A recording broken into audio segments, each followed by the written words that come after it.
that was built for millions of people but remains practically empty, and that the US wasted $17 billion for a mega project that was never even used and remains completely useless to this day?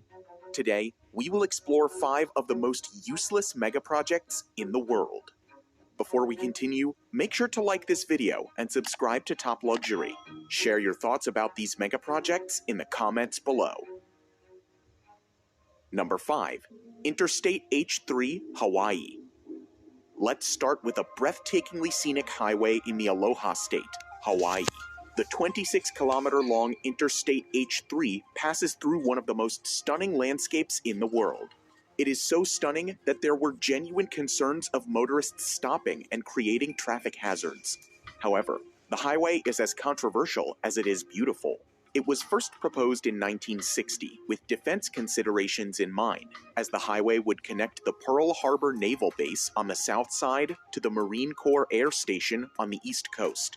The announcement of its construction was immediately met with resistance from environmental groups, as well as native Hawaiians who were worried about the massive urbanization the project would bring. Environmental laws of the time and a change of route to protect the surrounding valleys delayed the plans indefinitely. 26 years later, the environmental hurdles were removed when the Congress exempted the project from environmental laws and cleared the way for construction to finally begin in 1989. The highway was finally opened in 1997, almost 37 years after it was originally proposed. Interstate H3 is often considered an engineering marvel because of the difficult terrain it is built on and the advanced technologies used in its construction. In addition to the numerous high-tech tunnels, the highway runs almost exclusively over viaducts to protect the local environment in the valleys below. Decades of decay, route changes, and newer but more expensive technologies meant that it was completed 5 times over the original estimated budget. The total cost of construction was $1.3 billion, which is about $50 million per kilometer, the most expensive cost per kilometer in the world. Despite the enormous budget, this beautiful highway isn't useful for everyone. Critics believe that it's a road to nowhere because the defense considerations of the 60s are no longer relevant, and the highway has no direct route to downtown Honolulu. Then there's the case of native Hawaiians, a majority of whom refuse to use the H3 to this day. They consider it to be cursed, as many religiously significant cultural sites were destroyed during its completion. The Interstate H3 highway is certainly an achievement as far as megaprojects go. However, for certain native groups, it remains useless. At least it isn't completely abandoned, like the next project on our list. Number 4. Ciudad Real Central Airport, Spain. Spain is one of the prime travel destinations in Europe, and that was a key consideration when the idea for the Ciudad Real Central Airport was conceived. It was tipped to be the go-to destination for holiday travelers within Spain, as well as international visitors. The vision for this new airport was to make it an alternative to the already heavily overcrowded main airport in Madrid. The new airport had one of the top 5 longest runways in Europe and could serve 2 million passengers a year. That's a relatively low number compared to Madrid's 70 million passenger capacity. However, expansion plans were already in motion to boost the capacity up to 10 million annually. So, when it finally became operational in 2009, the $1.3 billion expense might have seemed justified. However, all these plans came to a grinding halt in 2012 when the company behind the project filed for bankruptcy. The problems began with the location of the project. While it was called the Central Airport, it wasn't central in any way, as it was located 200 kilometers away from Madrid. This compounded problems as most of the passengers avoided traveling for hours to get to the remote location, and most big airlines preferred to carry out flight operations from the capital.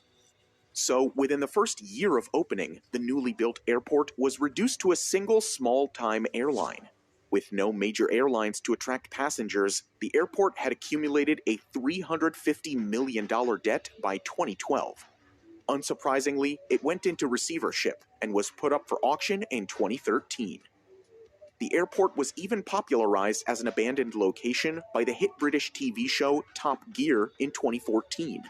After multiple auctions fell through, including an outrageous $12,000 offer, the airport was finally sold to new owners in 2019. A Spanish airport that cost €1 billion to build has attracted a bid of just €10,000. Ciudad Real's La Mancha Airport opened in 2008, only to go bankrupt and close by 2012. As businesses crashed and profits dwindled during the COVID-19 pandemic, the Ciudad Real Airport got a lifeline. With little hope of passengers returning, the new owners reinvented the airport as a home for grounded planes, given its dry climate, long runway, and spaciousness. By August 2020, there were 65 airplanes parked on the airport, with expansions underway to provide a storage facility for over 300 aircraft. This new storage approach gave the airport a much-needed business opportunity. However, all the stored planes will eventually be gone once the pandemic is finally over and the return of normal flight operations remains elusive. This billion-dollar megaproject remains effectively useless for passengers around the world. Number 3. Naypyidaw, Myanmar. Next up is another megaproject that made it to Top Gear. Unfortunately, this isn't just a remote airport. It's the capital of Myanmar, a new capital that was built from scratch. Myanmar's former military leadership started building a new capital in secret in 2002. The shifting of a country's capital isn't unheard of, as many countries including Brazil, Egypt, and Pakistan have done so in the past. In November 2005, Myanmar's leader announced his decision to the public, but he kept the name of a new capital a secret. It was 4 months later when he finally revealed the name, Naypyidaw, which literally means the king's residence. The reason for this sudden shift of capital wasn't clear. Some speculated that the military leadership was fearful of an attack from the sea, while others thought it was shifted on the advice of astrologers. However, a lot of it had to do with the former capital, Yangon. Yangon is home to 7 million people, and the city is said to have reached its infrastructural limits, and its population is set to double by 2050. Moreover, the coastal city was established as the capital during British rule to benefit the British Navy, so it made sense for Myanmar to shift the capital to a more central location. The new project was built swiftly, and to this date, the successive governments have poured $4 billion into the city. Naypyidaw seemingly has everything to attract visitors: a 20-lane highway, over 100 luxury hotels divided into 3 hotel districts, golf courses, museums, and even a 99-meter-tall replica of a landmark originally situated in Yangon. But there's one essential component that remains missing: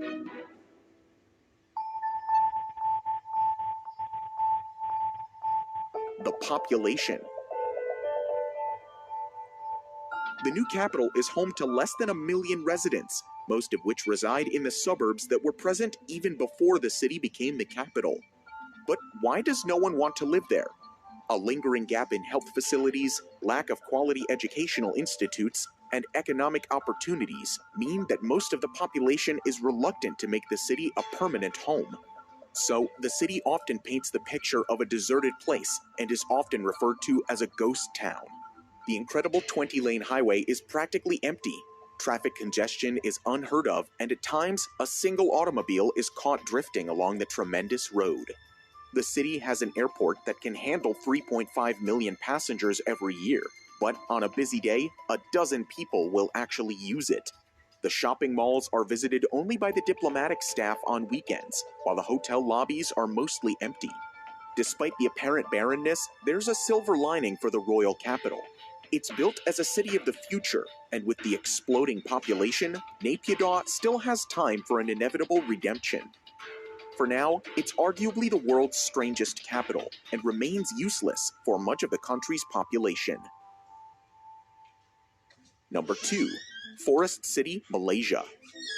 We talked of an apparent ghost city, and next on our list is a green futuristic smart city that would rise from reclaimed land on 4 artificial islands and will be built around an artificial forest ecosystem. Forest City's location makes it an appealing bet for investors who are aiming to profit from its proximity to the independent city-state of Singapore. Singapore has the world's second busiest port and a thriving economy. The developers have already linked Forest City with Singapore through the Second Link Bridge, shortening the distance between the cities to just 20 minutes. Forest City will also have its own customs facility, enabling residents to move freely to Singapore and back. The design is advertised to incorporate many green innovations. Forest City will feature buildings with green rooftops and vertical gardens, providing a jungle experience. City streets will have a multiple-layered design, with the lower layer for traffic and parking spaces, while the upper layer will feature parks, sports facilities, and transport hubs. The city will be powered exclusively with renewable energy and will be completed by 2035 at a cost of $100 billion. One of the 4 proposed islands is close to completion, with 50 apartment buildings, golf courses, swimming pools, and beaches on board. However, it's not all smooth sailing for this highly ambitious project. A multitude of economic and political hurdles are already hindering its progress. The project is being funded mainly through China, and Chinese residents virtually had a free pass to the city in the first few years of its construction. As a consequence, wealthy Chinese investors who couldn't afford the soaring prices of apartments in their own country rushed to Forest City. By 2019, 80% of the property owners were Chinese. Even the street signs were in Mandarin, and the few schools that opened in the area were offering Mandarin courses. The native Malaysians simply can't afford to buy these apartments as property prices are set with only the Chinese markets in mind. This influx of Chinese investors caused a public outcry, with opponents of the project calling it a new form of colonialism. So, after a change of leadership, the returning Prime Minister Mahathir Mohamad banned foreigners from owning property in the Forest City. Many foreigners started leaving the city, and new investors were discouraged. The next major setback came in the form of the pandemic and the worldwide travel bans. Malaysia's movement control order meant that no new investors could move in. Lots of existing investors opted out of the project due to the uncertainty. So, by the start of 2020, less than 500 people were actually living in the residential developments, which is not a lot, considering that Forest City is designed for 700,000 people. The project has remained in flux ever since, with some salespeople claiming that fewer than 10 homes were sold at Forest City since the start of the coronavirus pandemic. Moreover, Country Garden laid off more than 1,000 of its Malaysian workers in the past year, signaling the epic downturn in the project's fortunes. Forest City was probably too ambitious to begin with, too futuristic to truly achieve, and too politically challenged to succeed anytime soon. It's safe to assume that despite the billions invested, Forest City is currently a useless megaproject. Number 1. Yucca Mountain Nuclear Waste Repository. We'll conclude this list with a megaproject that was planned in view of a sensitive global issue. Nuclear waste isn't talked about as much as other environmental problems. However, if not stored properly, it can be deadlier than anything ever witnessed since the advent of civilization. As of now, nuclear waste is stored above ground, near the power plants where it comes from. However, the scientific community agrees that the safest, permanent disposal solution is to store this hazardous waste deep underground. In the 1980s, U.S. authorities set about finding a permanent solution to this growing waste problem. In 1987, Yucca Mountain in Nevada was identified as the best available option. It was close to the USA's most used nuclear testing site and was away from any population centers.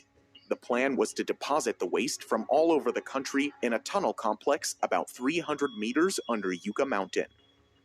In addition to the isolated location, Yucca Mountain is made up of volcanic ash formed millions of years ago.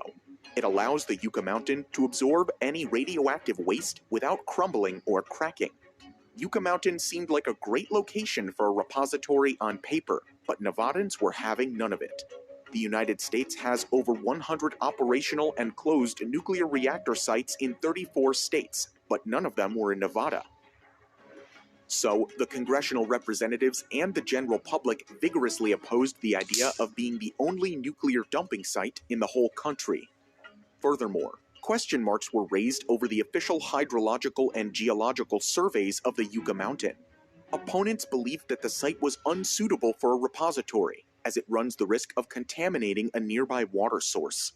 The water source flows into Amargosa Valley and is used by Native Americans who have lived in the area for centuries.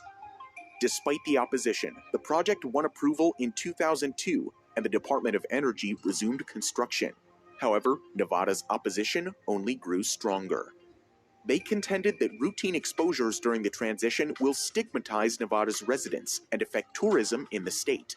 For the opposition, the only reason Nevada was getting the repository was because of its lower population and smaller representation in Congress.